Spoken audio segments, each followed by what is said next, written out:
సంఘటనలు నాకు నిజంగా కూడా బాధ వేస్తుంది. మీతో నేను షేర్ చేసుకుంటా 3 సంఘటనలు. ఈ గత వారం 10 రోజుల్లో జరిగిన 3 సంఘటనలు.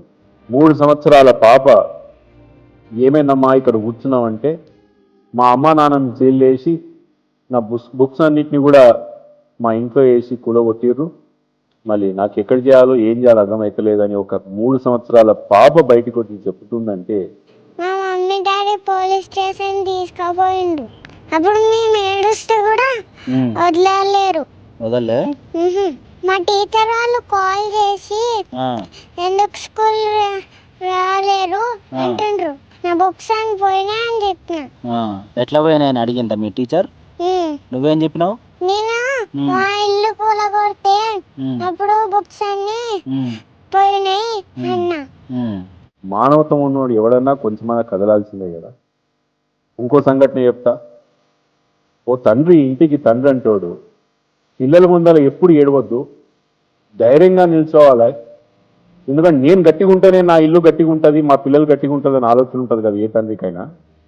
ఒక తండ్రి బోయరు నా కింద పడి లబోదిబో నేలుస్తుంటే ఒక దిక్కు బిడ్డ ఒక దిక్కు కొడుకు ఏడవకు నాన్న అంటుంటే పిల్లలున్నోళ్ళు తల్లిదండ్రులు ఉన్నోళ్ళు మనందరికీ ఎంత బాధేస్తుందని ఒకసారి ఆలోచన చేస్తున్నారా? నెల్లూరుకెళ్ళి వచ్చిందంట పాపం పిల్లగాడు. లాస్ట్ నాకు చాలా బాధేసింది అని వింటుంటే. కళ్ళల్లో ఆయన నీళ్లు తిరుగుతున్నాయి, గొంతు అదిరింది ఆ పిల్లగారిని. ఏం చేస్తారు మీరు నెక్స్ట్ అంటే, నేను ఇంకా హైదరాబాద్కి రానండి, ఇంకా నేను మళ్ళీ ఇంకెప్పుడు హైదరాబాద్ చుట్టుపక్కల ఇల్లు కొనను అంటే ఎంత ఆ మనిషిలో ఉన్న ఆత్మ చచ్చిపోతే ఆ విధంగా మాట్లాడతారు. యాక్చువల్గా మేము నెల్లూరు మాది, హైదరాబాద్లో ఒక ఇల్లు ఉంటే బాగుంటుందని 2018 నుంచి అనుకుంటున్నాం. ఇంకా మేము మళ్ళీ హైదరాబాద్కి రాదలుచుకోలేదు, ఇక్కడ ఏ ల్యాండ్ కొనాలనుకోవట్లేదు. కాంగ్రెస్ పార్టీ ప్రభుత్వంలో ఉన్న పెద్దలు నేను వేడుకుంటున్నా, ప్రజలు భయపడుతున్నారు. ఇంకా 4 సంవత్సరాలు మీతో ఎట్లా వేయగాలనేది ప్రజలని ప్రేమగా చూసే ప్రయత్నం చేయండి. మీ యొక్క ఖర్చుల కోసం, మీ అధిష్టానానికి చెప్పిన మాట నిలబెట్టుకోవడానికి కోసం ఇట్లాంటి ప్రాజెక్ట్స్ని తీసుకొని ప్రజల యొక్క ఉసురు పోసుకోకండి అని చెప్తున్నది.